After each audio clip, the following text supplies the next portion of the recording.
Everyone welcome सत श्री अकाल जी। मैं हाँ हरजोत कौर हाजिर हाँ जी लैके ਤੁਹਾਡਾ ਆਪਣਾ ਮਨਪਸੰਦ ਇਮੀਗ੍ਰੇਸ਼ਨ ਸ਼ੋ ਉਡਾਰੀ ਵਿਦੇਸ਼ਾਂ ਨੂੰ। ਸੋ ਲੇਟੈਸਟ ਅਪਡੇਟਸ ਦੀ ਗੱਲ ਤਾਂ ਕਰਦੇ ਹੀ ਆ। ਅੱਜ ਆਪਾਂ ਖਾਸ ਗੱਲਾਂ ਬਹੁਤ ਜ਼ਰੂਰੀ ਗੱਲਾਂ ਕਰਨੀਆਂ ਨੇ, ਸੋ ਜਦੋਂ ਤੁਸੀਂ ਬਹੁਤ ਧਿਆਨ ਦੇ ਨਾਲ ਸੁਣਨੀਆਂ ਨੇ, ਕਿਉਂਕਿ ਅਸੀਂ ਅੱਜ ਗੱਲ ਕਰਨੀ ਹੈ ਖਾਸ ਤੌਰ ਤੇ ਆਸਟ੍ਰੇਲੀਆ ਨੂੰ ਲੈ ਕੇ। ਜੋ ਗੱਲ ਹੈ ਕਿ ਅੰਬੈਸੀ ਫੀਸ ਵੇਵ ਆਫ ਕਰ ਦਿੱਤੀ ਗਈ ਹੈ, ਕੀ ਪ੍ਰੋਸੀਜਰ ਹੈ, ਕਿਹੜੇ ਸਟੂਡੈਂਟਸ ਲਈ ਵੇਵ ਆਫ ਹੋਈ ਹੈ, ਡਿਟੇਲ ਵਿੱਚ ਆਪਾਂ ਜਾਣਕਾਰੀ ਤੁਹਾਡੇ ਨਾਲ ਸਾਂਝੀ ਕਰਾਂਗੇ ਅੱਜ। ਤੇ ਨਾਲ ਦੀ ਨਾਲ ਆਪਾਂ ਯੂਕੇ ਬਾਰੇ ਵੀ ਗੱਲ ਕਰਾਂਗੇ, ਯੂਰਪ ਦੀ ਆਪਸ਼ਨਸ ਬਾਰੇ ਵੀ ਗੱਲ ਕਰਾਂਗੇ। ਸੋ ਆਪਾਂ शुरुआत करते हैं अज की शो जी। ते अज जो साडे नाल स्टूडियो विच डिस्कशन दे लई मौजूद ने जी, उन्हां दे नाल तुहाडी रूबरू तुहाडे करवाउण जा रही हां मैं easy way consultancy private limited तो visa expert mister Gurtej Sandhu ji. बहुत बहुत स्वागत है जी। सत श्री अकाल जी सारिਆਂ ਦਾ जी। सब तो पहला गल करिए, एक वड्डी खुशखबरी तो ਅਸੀਂ ਮੰਨ ਰਹੇ ਹਾਂ ਕਿ ਆਸਟ੍ਰੇਲੀਆ ਵੱਲੋਂ ਅੰਬੈਸੀ ਫੀਸ ਵੇਵ ਆਫ ਕੀਤੀ ਗਈ ਹੈ। ਜੋ 40 ਘੰਟੇ ਦੇ ਵਰਕਿੰਗ ਆਵਰਸ ਦਿੱਤੇ ਗਏ ਨੇ, ਪਰ ਅੰਬੈਸੀ ਫੀਸ ਵੇਵ ਆਫ ਕਰਨ ਨੂੰ ਲੈ ਕੇ ਹੁਣ ਸਟੂਡੈਂਟਸ ਦੇ ਬਹੁਤ ਸਾਰੇ ਸਵਾਲ ਨੇ, ਉਹ ਜ਼ਰੂਰ ਕਲੀਅਰ ਕਰਨਾ ਚਾਹੂੰਗੀ। ਪ੍ਰੋਸੀਜਰ ਕੀ ਹੈ, ਕਿਹੜੇ ਸਟੂਡੈਂਟਸ ਨੂੰ ਇਹ ਵੇਵ ਆਫ ਹੋਈ ਹੈ? ਬਿਲਕੁਲ ਜੀ, ਦੇਖੋ ਮੈਂ ਪਹਿਲਾਂ ਅਸੀਂ ਗੱਲ ਸ਼ੁਰੂ ਕਰਦੇ ਹਾਂ ਕਿ ਆਸਟ੍ਰੇਲੀਆ ਦੇ ਵਿੱਚ ਐਕਚੁਅਲ ਦੇ ਵਿੱਚ ਇਸ ਟਾਈਮ ਜਿਹੜਾ ਰੁਝਾਨ ਬਹੁਤ ਜ਼ਿਆਦਾ ਵੱਧ ਗਿਆ ਜੀ। ਬਿਲਕੁਲ ਪਹਿਲਾਂ ਜਿਸ ਤਰ੍ਹਾਂ ਕੈਨੇਡਾ ਦੇ ਵਿੱਚ ਇੱਕਦਮ ਐਪਲੀਕੇਸ਼ਨਾਂ ਦਾ ਹੜ ਆਇਆ ਸੀ, ਹੁਣ ਇਸ ਤਰ੍ਹਾਂ ਜਿਹੜਾ ਆਸਟ੍ਰੇਲੀਆ ਦੇ ਵਿੱਚ ਰੈਗੂਲਰ ਐਪਲੀਕੇਸ਼ਨਾਂ ਜਿਹੜੀਆਂ ਨੇ ਬਹੁਤ ਜ਼ਿਆਦਾ ਤਾਦਾਦ ਵਿੱਚ ਆ ਰਹੀਆਂ ਨੇ ਜੀ। ਔਰ ਮੈਂ ਜਿਹੜੀਆਂ ਪਿਛਲੇ ਅਗਰ 1-1.5 ਮਹੀਨਾ ਪਹਿਲਾਂ ਦੀ ਗੱਲ ਕਰਾਂ ਤਾਂ ਜਿਹੜਾ ਵੀਜ਼ਾ ਸੀ ਉਹ 10 ਤੋਂ 15 ਦਿਨ ਦੇ ਵਿੱਚ ਆ ਰਿਹਾ ਸੀ ਜੀ ਜੀ। ਪਰ ਇਸ ਟਾਈਮ ਜਿਹੜਾ ਵੀਜ਼ਾ ਹੈ ਉਹ ਘੱਟੋ ਘੱਟ ਵੀ 1 ਮਹੀਨੇ ਤੋਂ 45 ਦਿਨ ਵੀ ਲੱਗ ਰਹੇ ਨੇ ਅਗਰ ਹਾਂ ਬਿਲਕੁਲ। ਔਰ ਡਾਕਟਰਸ ਕੋਲ ਮੈਡੀਕਲ ਦੇ ਲਈ ਵੀ ਅਪਾਇੰਟਮੈਂਟ ਬਹੁਤ ਦੂਰ ਦੀਆਂ ਨੇ, ਕਿਉਂਕਿ ਅਸੀਂ ਪਿੱਛੇ ਜੇ ਵੀ ਅਪਾਇੰਟਮੈਂਟ ਲਈਆਂ ਤਾਂ ਅਪਾਇੰਟਮੈਂਟ ਜਿਹੜੀ ਹੈ 20-25 ਦਿਨ ਜਾਂ 15-20 ਦਿਨ ਬਾਅਦ ਦੀ ਮਿਲ ਰਹੀ ਹੈ। ਬਹੁਤ ਹੀ ਘੱਟ ਜਗ੍ਹਾ ਨੇ ਜਿੱਥੇ ਜਾ ਕੇ ਤੁਹਾਨੂੰ ਐਕਚੁਅਲੀ ਜਾਂ ਪੰਜਾਬ ਤੋਂ ਬਾਹਰ ਜਾਂ ਮਤਲਬ ਤੁਸੀਂ ਜਿਹੜਾ ਦੂਰ ਜਾ ਕੇ ਤੁਹਾਨੂੰ ਜਿਹੜੀ ਅਪਾਇੰਟਮੈਂਟ ਜਲਦੀ ਮਿਲ ਸਕਦੀ ਹੈ ਮੈਡੀਕਲ ਦੀ। ਜੀ ਜੀ। ਤੇ ਬੱਚਿਆਂ ਦੇ ਜਿਹੜੀ ਸਭ ਤੋਂ ਵੱਡੀ ਖੁਸ਼ਖਬਰੀ ਦੀ ਗੱਲ ਹੈ ਉਹ ਇਹ ਹੈਗੀ ਹੈ ਕਿ ਤਾਂ ਉਹਨਾਂ ਨੇ 40 ਘੰਟੇ ਕੰਮ ਅਲਾਉਡ ਕਰਤਾ ਹੈ ਕਿ ਤੁਸੀਂ ਜਿਹੜਾ 40 ਘੰਟੇ ਕੰਮ ਕਰ ਸਕਦੇ ਹੋ। ਔਰ ਦੂਸਰਾ ਜਿਹੜਾ ਉਹਨਾਂ ਨੇ ਮੇਨ ਜਿਹੜੇ ਸਿਟੀਜ਼ ਸੀ ਜਿਵੇਂ ਮੈਲਬੌਰਨ, ਸਿਡਨੀ ਸੀ, ਔਰ ਪਹਿਲਾਂ ਤਾਂ ਰੀਜਨਲ ਏਰੀਆ ਦੇ ਵਿੱਚ 3 ਈਅਰ ਵਰਕ ਪਰਮਿਟ ਮਿਲਦਾ ਸੀ, ਪਰ ਹੁਣ ਇੱਥੇ ਵੀ ਮਿਲੇਗਾ। ਜੀ ਜੀ। ਤਾਂ ਇਟ ਮੀਨਸ ਕਿ ਬਹੁਤ ਸਾਰੀਆਂ ਚੀਜ਼ਾਂ ਦਾ ਜਿਹੜਾ ਗਿਫਟ ਜਿਹੜਾ ਉਹ ਸਟੂਡੈਂਟ ਨੂੰ ਦਿੱਤਾ ਗਿਆ ਆਸਟ੍ਰੇਲੀਅਨ ਗਵਰਨਮੈਂਟ ਦੇ ਵੱਲੋਂ। ਔਰ ਕੱਲ ਹੀ ਜਿਹੜਾ ਹੈ ਈਵਨ ਕਿ ਜਿਹੜੇ ਉਹਨਾਂ ਦੇ ਪੀਐਮ ਨੇ ਉਹਨਾਂ ਨੇ ਅਨਾਉਂਸ ਕੀਤਾ ਹੈ ਕਿ ਜਿਹੜੇ ਟੂਰਿਸਟ ਨੇ ਉਹ ਵੀ ਜਿਹੜੇ ਨੇ ਸਾਡੇ ਜਿਹੜੇ ਨੇ ਉਹ 22 ਫਰਵਰੀ ਤੋਂ ਜਿਹੜੇ ਨੇ ਉਹ ਜਾ ਸਕਣਗੇ ਔਰ ਉੱਥੇ ਜਾ ਕੇ ਜਿਹੜਾ ਉਹ ਟਰੈਵਲ ਕਰ ਸਕਣਗੇ ਜਿਨ੍ਹਾਂ ਨੂੰ ਦੋਨੋਂ ਵੈਕਸੀਨੇਸ਼ਨ ਡੋਜ਼ ਲੱਗੀਆਂ ਹੋਈਆਂ ਨੇ। ਤਾਂ ਇਹ ਵੀ ਇੱਕ ਬਹੁਤ ਵੱਡੀ ਖੁਸ਼ਖਬਰੀ ਹੈ ਕਿ ਕਈ ਬੱਚੇ ਵਿਚਾਰੇ ਉੱਥੇ ਬੜੇ ਟਾਈਮ ਤੋਂ ਅਟਕੇ ਹੋਏ ਸੀ ਔਰ ਉਹਨਾਂ ਦੇ ਪੇਰੈਂਟਸ ਜਿਹੜੇ ਉਹਨਾਂ ਨੂੰ ਮਿਲਣਾ ਚਾਹੁੰਦੇ ਸੀ ਪਰ ਉਹ ਮਿਲ ਨਹੀਂ ਪਾ ਰਹੇ ਸੀ। ਤਾਂ ਇਸ ਕਰਕੇ ਉਹਨਾਂ ਸਾਰੇ ਪੇਰੈਂਟਸ ਲਈ ਖੁਸ਼ਖਬਰੀ ਹੈ, ਅਗਰ ਉਹਨਾਂ ਜਾਣਾ ਹੈ ਆਪਣੇ ਬੱਚਿਆਂ ਨੂੰ ਮਿਲਣ ਜਾਂ ਕੋਈ ਹੋਰ ਉਹਨਾਂ ਦੇ ਰਿਲੇਟਿਵ ਆਉਣਾ ਚਾਹੁੰਦੇ ਨੇ ਜਾਂ ਕੋਈ ਹੋਰ ਟੂਰਿਸਟ ਨੇ ਜਿਹੜੇ ਜਾਣਾ ਚਾਹੁੰਦੇ ਨੇ ਤਾਂ ਉਹਨਾਂ ਲਈ ਇਹ ਇੱਕ ਵਧੀਆ ਚੀਜ਼ ਹੈਗੀ ਹੈ। ਔਰ ਵੀਜ਼ਾ ਵੀ ਐਮਬੈਸੀ ਦੇਗੀ ਉਹਨਾਂ ਟੂਰਿਸਟ ਨੂੰ ਅਗਰ ਕੋਈ ਅਪਲਾਈ ਕਰਦਾ ਹੈ। ਔਰ ਚੰਗੀ ਗਾਈਡੈਂਸ ਦੇ ਲਈ ਸਾਡੇ ਨਾਲ ਤੁਸੀਂ ਸੰਪਰਕ ਕਰ ਸਕਦੇ ਹੋ ਟੂਰਿਸਟ ਦੇ ਲਈ ਵੀ। ਬਾਕੀ ਜਿਸ ਤਰ੍ਹਾਂ ਅਸੀਂ ਜਿਹੜੀ ਗੱਲ ਕਰ ਰਹੇ ਹਾਂ ਐਮਬੈਸੀ ਫੀਸ ਦੀ ਕਿ ਐਮਬੈਸੀ ਫੀਸ ਐਕਚੁਅਲ ਚ ਕਹਾਣੀ ਕੀ ਹੈਗੀ ਆ ਜੀ। ਬਹੁਤ ਸਾਰੇ ਏਜੰਟਸ ਨੇ ਇਹਨੂੰ ਇਸ ਤਰ੍ਹਾਂ ਪ੍ਰਮੋਟ ਕੀਤਾ ਕਿ ਨਹੀਂ ਜੀ ਹੁਣ ਕੋਈ ਐਮਬੈਸੀ ਫੀਸ ਨਹੀਂ ਲੱਗੇਗੀ। ਤੇ ਮੈਂ ਜਿਸ ਦਿਨ ਅਨਾਉਂਸ ਹੋਇਆ ਸਾਡੀ ਅਗਲੇ ਦਿਨ ਹੀ ਫਾਈਲ ਲੱਗਣੀ ਸੀ ਤਾਂ ਐਮਬੈਸੀ ਫੀਸ ਕੱਟ ਗਈ। ਤਾਂ ਇਟ ਮੀਨਸ ਕਿ ਐਮਬੈਸੀ ਫੀਸ ਜਿਹੜੀ ਸੀ ਉਹ ਲੱਗਣੀ ਸੀ। ਜਿਹੜਾ ਕਲੈਰਿਟੀ ਇਹ ਸੀ ਕਿ ਐਮਬੈਸੀ ਫੀਸ ਜਿਹੜੀ ਹੁਣ ਅੱਜ ਦੀ ਗੱਲ ਮੈਂ ਦੱਸਣਾ ਚਾਹਣਾ ਕਿ ਐਮਬੈਸੀ ਫੀਸ ਪੇ ਹੋ ਰਹੀ ਹੈ, ਹਰ ਬੱਚੇ ਦੀ ਐਮਬੈਸੀ ਫੀਸ ਪੇ ਹੋਏਗੀ। ਠੀਕ ਹੈ। ਪਰ ਉਹਨਾਂ ਨੇ 8 ਵੀਕ ਦਾ ਟਾਈਮ ਦਿੱਤਾ। ਇਟ ਮੀਨਸ ਕਿ 2 ਮਹੀਨੇ ਦਾ ਟਾਈਮ ਸੀ ਜਿੰਦੇ ਵਿੱਚ ਜਿਹੜਾ ਸਟੂਡੈਂਟ ਨਿਊ ਸਟੂਡੈਂਟ ਪਹੁੰਚੇਗਾ, ਤੁਸੀਂ ਅਗਰ ਤੁਹਾਡੀ ਫਾਈਲ ਸਬਮਿਸ਼ਨ ਹੁੰਦੀ ਹੈ ਔਰ ਉਸ ਤੋਂ ਬਾਅਦ ਤੁਹਾਡਾ ਨਵਾਂ ਸਟੂਡੈਂਟ ਉੱਥੇ ਪਹੁੰਚਦਾ ਹੈ 2 ਮਹੀਨੇ ਦੇ ਵਿੱਚ ਤਾਂ ਉਹਦੀ ਐਮਬੈਸੀ ਫੀਸ ਮਾਫ ਹੋਏਗੀ। ਇਟ ਮੀਨਸ ਕਿ ਜਿਹੜੇ ਰਿਫਿਊਜ਼ਲ ਹੋਣਗੇ ਬੱਚੇ ਜਾਂ ਜਿਹੜੇ ਉਸ ਟਾਈਮ 'ਚ ਨਹੀਂ ਪਹੁੰਚ ਪਾਉਣਗੇ ਉਹਨਾਂ ਦੀ ਐਮਬੈਸੀ ਫੀਸ ਮਾਫ ਨਹੀਂ ਹੋਏਗੀ। ਇਹ ਗੱਲ ਬੜੀ ਕਲੀਅਰ ਹੈ। ਬਾਕੀ ਇਸ ਤੋਂ ਬਾਅਦ ਕੁਝ ਹੋਰ ਅਮੈਂਡਮੈਂਟ ਹੋ ਜਾਏ ਜਾਂ ਕੁਝ ਹੋਰ ਨਵੀਂ ਕਲੈਰਿਟੀ ਆ ਜਾਏ ਉਹਦੀ ਹਜੇ ਫਿਲਹਾਲ ਪਤਾ ਨਹੀਂ ਹੈ। ਬਟ ਇਹ ਹੈ ਕਿ ਅੱਜ ਦੀ ਡੇਟ ਵਿੱਚ ਹਰ ਇੱਕ ਬੱਚੇ ਦੀ ਐਮਬੈਸੀ ਫੀਸ ਮਾਫ ਨਹੀਂ ਹੈ। ਇਹ ਥੋੜਾ ਬੱਚਿਆਂ ਨੂੰ ਬੜੀ ਕਲੈਰਿਟੀ ਨਾਲ ਚੱਲਣਾ ਪਏਗਾ ਕਿ ਉਹਨਾਂ ਨੂੰ ਆਪਣੀ ਐਮਬੈਸੀ ਫੀਸ ਜਿਹੜੀ ਉਹ ਦੇਣੀ ਪੈਗੀ ਔਰ ਉਹ ਬੱਚੇ ਦੇ ਆਪਣੇ ਕਾਰਡ ਤੋਂ ਪੇ ਹੋਈ ਹੋਣੀ ਚਾਹੀਦੀ ਹੈ ਤਾਂ ਕਿ ਉਹ ਬੱਚੇ ਨੂੰ ਉਸੇ ਕਾਰਡ ਦੇ ਵਿੱਚ ਹੀ ਵਾਪਸ ਮਿਲੇਗੀ। ਅਦਰਵਾਈਜ਼ ਜਿਸ ਕਾਰਡ ਤੋਂ ਪੇ ਹੋਈ ਆ ਉਸ ਕਾਰਡ ਦੇ ਵਿੱਚ ਹੀ ਉਹ ਵਾਪਸ ਆਏਗੀ। ਠੀਕ ਹੈ। ਤਾਂ ਇਹ ਗੱਲਾਂ ਦਾ ਬੜਾ ਜ਼ਰੂਰੀ ਖਿਆਲ ਰੱਖਣਾ ਪੈਣਾ ਹੈ ਸਾਨੂੰ ਜਦੋਂ ਫਾਈਲ ਅਪਲਾਈ ਕਰਦੇ ਹਾਂ ਅਸੀਂ। ਤੇ ਇਹ ਜਿਹੜੇ ਰਿਜ਼ਲਟਸ ਨੇ ਉਹ ਵੀ ਠੀਕ ਹੈ ਆ ਰਹੇ ਨੇ ਬਟ ਬੜੇ ਸਲੋ ਨੇ ਕਿਉਂਕਿ ਇੱਕਦਮ ਚ ਜਿਹੜਾ ਰਸ਼ ਵੱਧ ਗਿਆ ਹੈ ਔਰ ਕੋਵਿਡ ਕਰਕੇ ਐਮਬੈਸੀ ਦੇ ਵਿੱਚ ਉਹਨੇ ਜ਼ਿਆਦਾ ਵੀਜ਼ਾ ਆਫੀਸਰ ਇਸ ਟਾਈਮ ਅਪਾਇੰਟਡ ਨਹੀਂ ਹੈ ਜਿਸ ਵਜ੍ਹਾ ਕਰਕੇ ਇੱਕ ਲੰਬੀ ਕਿਊ ਚੱਲ ਰਹੀ ਹੈ। ਤਾਂ ਥੋੜਾ ਜਿਹਾ ਟਾਈਮ ਲੱਗੇਗਾ। ਤੁਸੀਂ ਆਪਣਾ ਜਿਹੜਾ ਵੀ ਇਨਟੇਕ ਲੈਣਾ ਉਹਨੂੰ ਇਸ ਚੀਜ਼ ਤੇ ਧਿਆਨ ਚ ਰੱਖ ਕੇ ਲਵੋ ਕਿ ਜਿਹੜਾ ਤੁਹਾਡਾ ਜਿਹੜਾ ਟਾਈਮ ਹੈ ਘੱਟੋ ਘੱਟ 1.5 ਤੋਂ 2 ਮਹੀਨੇ ਦੇ ਵਿੱਚ ਗੈਪ ਹੋਵੇ। ਅਦਰਵਾਈਜ਼ ਤੁਹਾਨੂੰ ਫਿਰ ਡੈਫਰ ਕਰਨਾ ਪਏਗਾ, ਫਿਰ ਤੁਹਾਨੂੰ ਇਮੀਗ੍ਰੇਸ਼ਨ ਨੂੰ ਨੋਟ ਕਰ ਦੇਣਾ ਪਏਗਾ ਕਿ ਜੀ ਅਸੀਂ ਇਨਟੇਕ ਡੈਫਰ ਕਰ ਰਹੇ ਹਾਂ। ਤਾਂ ਜਿਹੜੇ ਵੀ ਬੱਚੇ ਹੈਗੇ ਨੇ ਅਗਰ ਉਹ ਜਾਣਾ ਚਾਹੁੰਦੇ ਨੇ ਆਸਟ੍ਰੇਲੀਆ ਤਾਂ ਉਹਨਾਂ ਨੂੰ ਥੋੜਾ ਜਿਹਾ ਇਹ ਸਾਰੀਆਂ ਗੱਲਾਂ ਦਾ ਧਿਆਨ ਰੱਖ ਕੇ ਅੱਛੀ ਕੰਸਲਟੇਸ਼ਨ ਦੇ ਨਾਲ ਪ੍ਰੋਪਰ ਗਾਈਡੈਂਸ ਲੈਣ ਤੋਂ ਬਾਅਦ ਹੀ ਜਿਹੜੀ ਆਪਣੀ ਫਾਈਲ ਅਪਲਾਈ ਕਰਨ। ਸਾਡੇ ਨਾਲ ਕਿਸੇ ਵੀ ਟਾਈਮ ਤੁਸੀਂ ਸੰਪਰਕ ਕਰ ਸਕਦੇ ਹੋ। ਸਾਡੇ ਜਿਹੜੇ ਨੰਬਰ ਨੇ ਉਹ ਆਲਰੇਡੀ ਸਕਰੀਨ ਤੇ ਚੱਲ ਰਹੇ ਹੁੰਦੇ ਨੇ, ਔਰ ਤੁਸੀਂ ਇਹਨਾਂ ਤੇ ਕਾਲ ਕਰਕੇ ਸਾਡੇ ਐਕਸਪਰਟਸ ਜਿਹੜੇ ਨੇ 15-20 ਸਾਲ ਤੋਂ ਜਿਹੜੇ ਨੇ ਉਹ ਇਹ ਕੰਮ ਜੋ ਮਤਲਬ ਮਾਹਰ ਨੇ, ਔਰ ਉਹ ਤੁਹਾਨੂੰ ਇੱਕ ਚੰਗੀ ਗਾਈਡੈਂਸ ਦੇ ਸਕਦੇ ਨੇ ਔਰ ਇੱਕ ਚੰਗੀ ਡਾਇਰੈਕਸ਼ਨ ਵੱਲ ਲੈ ਕੇ ਜਾ ਸਕਦੇ। ਜੀ ਜੀ ਜੀ ਬਿਲਕੁਲ। ਸੋ ਇਹ ਸਵਾਲ ਲੰਮੇ ਸਮੇਂ ਤੋਂ ਸੀਗਾ ਸਟੂਡੈਂਟਸ ਐਮਬੈਸੀ ਫੀਸ ਨੂੰ ਲੈ ਕੇ।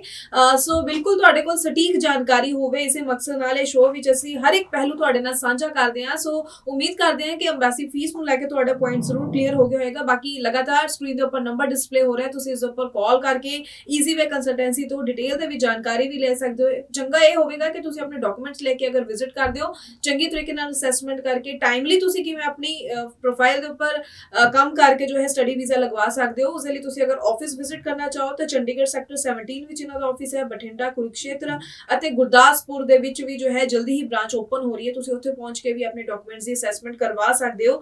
ਬਿਲਕੁਲ ਜੋ ਤੁਸੀਂ ਇਹ ਗੱਲ ਕੀਤੀ ਹੈ, ਵਾਕਈ ਹੁਣ ਤੱਕ ਸਿਰਫ ਇਹੀ ਸਟੂਡੈਂਟਸ ਨੂੰ ਦੱਸਿਆ ਜਾ ਰਿਹਾ ਸੀ ਕਿ ਐਮਬੈਸੀ ਫੀਸ ਵੇਵ ਆਫ ਕਰ ਦਿੱਤੀ ਗਈ ਹੈ, ਬਟ ਇਹਦਾ ਪੂਰਾ ਐਗਜ਼ੈਕਟ ਪ੍ਰੋਸੀਜਰ ਸਟੂਡੈਂਟਸ ਨੂੰ ਨਹੀਂ ਪਤਾ ਸੀ। ਤਾਂ ਆਬਵੀਅਸ ਹੈ ਕਿ ਜਦੋਂ ਫਿਰ ਬਾਅਦ ਵਿੱਚ ਉਹ ਕਿਸੇ ਕੰਸਲਟੈਂਟ ਕੋਲ ਜਾਂਦੇ ਨੇ, ਆਪਣੀ ਫਾਈਲ ਦੇ ਉੱਪਰ ਕੰਮ ਕਰਦੇ ਨੇ, ਤਾਂ ਉਹਨਾਂ ਨੂੰ ਲੱਗਦਾ ਹੈ ਕਿ ਕਿਹਾ ਕੁਝ ਸੀ ਹੋਇਆ ਕੁਝ ਹੈ।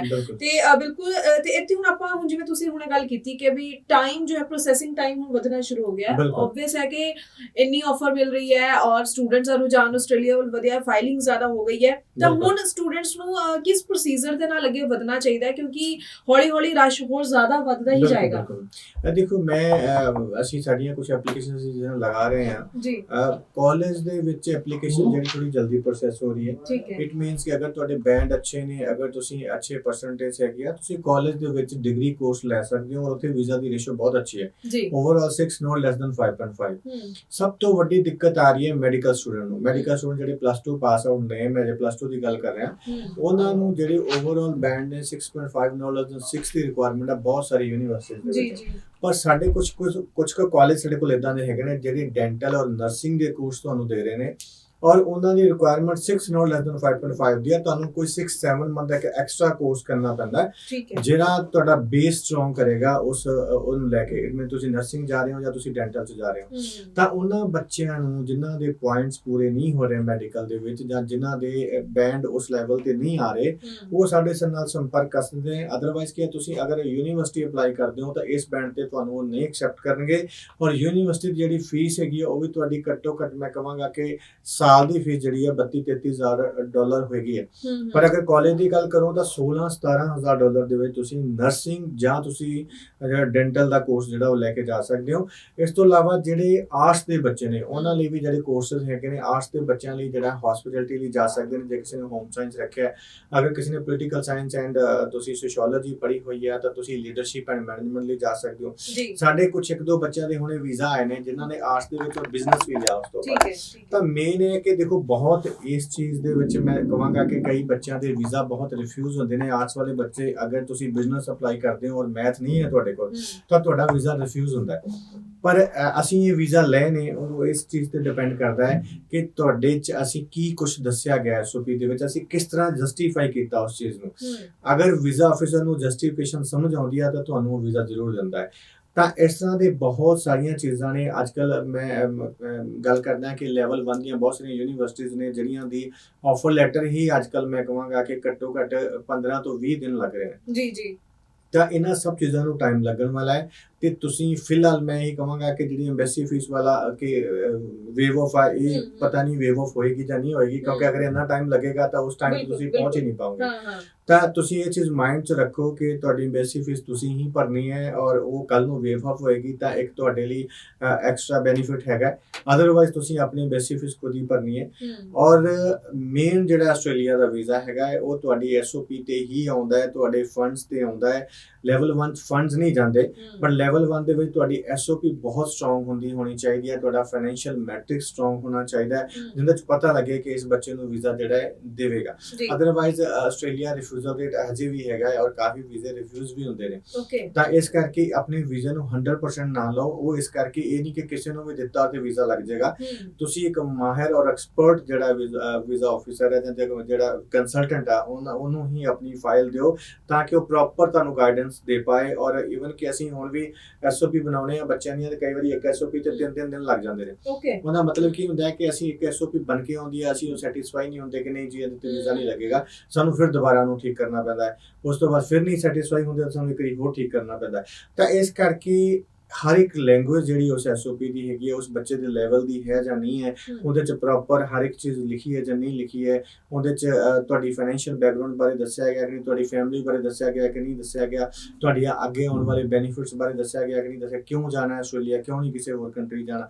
ਇਹ ਸਾਰੇ ਜਿਹੜੇ ਨੇ ਬਹੁਤ ਸਾਰੇ ਲੋਕ ਜਿਹੜੇ ਨੂੰ ਕਾਪੀ ਪੇਸਟ ਕਰਦੇ ਨੇ, ਜਿਸ ਵਜ੍ਹਾ ਕਰਕੇ ਜਿਹੜਾ ਹੈ ਉਹ ਵੀਜ਼ਾ ਰਿਫਿਊਜ਼ ਹੁੰਦਾ ਹੈ। ਜੀ ਜੀ ਜੀ। ਤਾਂ ਇੱਕ ਜੈਨੂਅਨ ਜਿਹੜਾ ਸਟੂਡੈਂਟ ਹੈ ਉਹਦੀ ਐਸਓਪੀ ਜੈਨੂਅਨ ਹੋਣੀ ਔਰ ਬੜੀ ਕਲੀਅਰ ਹੋਣੀ ਬਹੁਤ ਜ਼ਰੂਰੀ ਹੈ। ਜੀ ਬਿਲਕੁਲ, ਤੇ ਇਸੇ ਕਰਕੇ ਤੁਹਾਨੂੰ ਹਰੇਕ ਗੱਲ ਬਾਰ-ਬਾਰ ਅਸੀਂ ਦੁਹਰਾਉਂਦੇ ਰਹਿੰਦੇ ਹਾਂ ਕਿ ਤੁਸੀਂ ਇਹਨਾਂ ਗੱਲਾਂ ਨੂੰ ਯਾਦ ਕਰ ਲਓ, ਤਾਂ ਕਿ ਕਿਤੇ ਵੀ ਇਹ ਨਾ ਹੋਵੇ ਕਿ ਕਿਸੇ ਤਰ੍ਹਾਂ ਦੀ ਮਿਸ ਗਾਈਡੈਂਸ ਦੇ ਨਾਲ ਤੁਹਾਡੀ ਪ੍ਰੋਫਾਈਲ ਖਰਾਬ ਹੋ ਜਾਏ।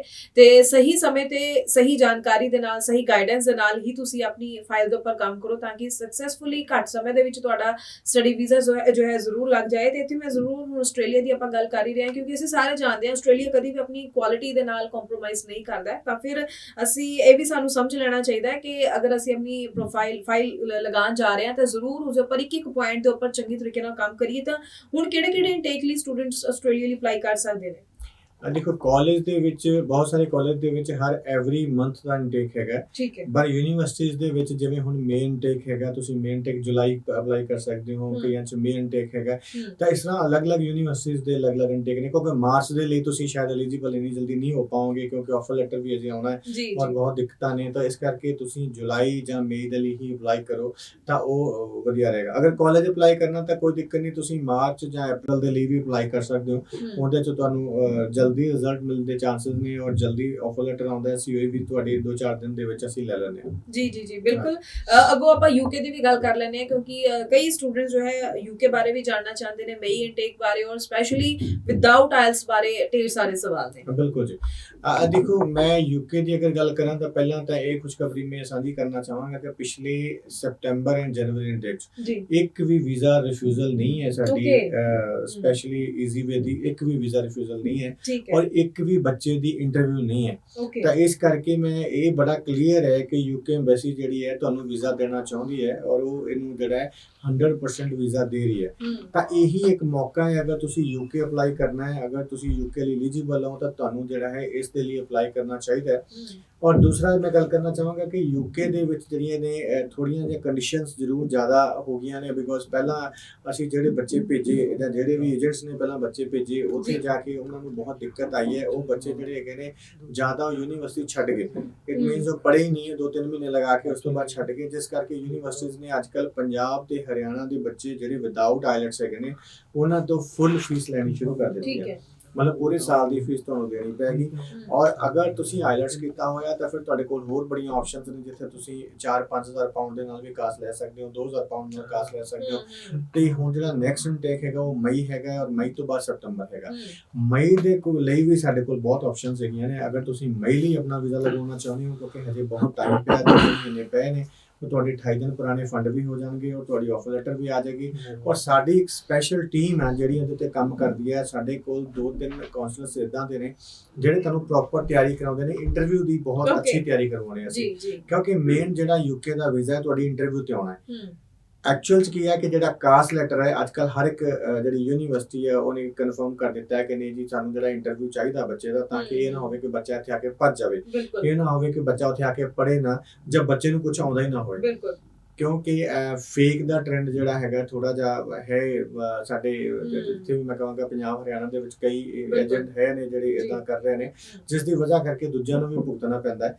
ਤਾਂ ਇਹ ਸਭ ਚੀਜ਼ਾਂ ਜਿਹੜੀਆਂ ਨੇ ਬੜੀਆਂ ਇੰਪੋਰਟੈਂਟ ਨੇ ਕਿ ਕੋਈ ਵੀ ਸਟੂਡੈਂਟ ਜਾਣਦਾ ਹੈ ਉਹ ਆਪਣੇ ਏਮ ਨੂੰ ਲੈ ਕੇ ਚੱਲੇ ਕਿ ਮੈਂ ਅੱਗੇ ਫਿਊਚਰ ਦੇ ਵਿੱਚ ਕੀ ਕਰਨਾ ਹੈ। ਕਿਉਂਕਿ ਯੂਕੇ ਦੀ ਇੱਕ ਸਟੱਡੀ ਇਦਾਂ ਦੀ ਹੈ ਜਿਹੜੀ ਸਾਰੇ ਆਲ ਓਵਰ ਦਾ ਵਰਲਡ ਵੈਲਿਡ ਹੈ। ਮੈਂ ਕਹਾਂਗਾ ਆਸਟ੍ਰੇਲੀਆ ਔਰ ਕੈਨੇਡਾ ਨਾਲੋਂ ਵੀ ਜ਼ਿਆਦਾ ਵੈਲਿਡ ਹੈ ਯੂਕੇ ਦੀ ਸਟੱਡੀ।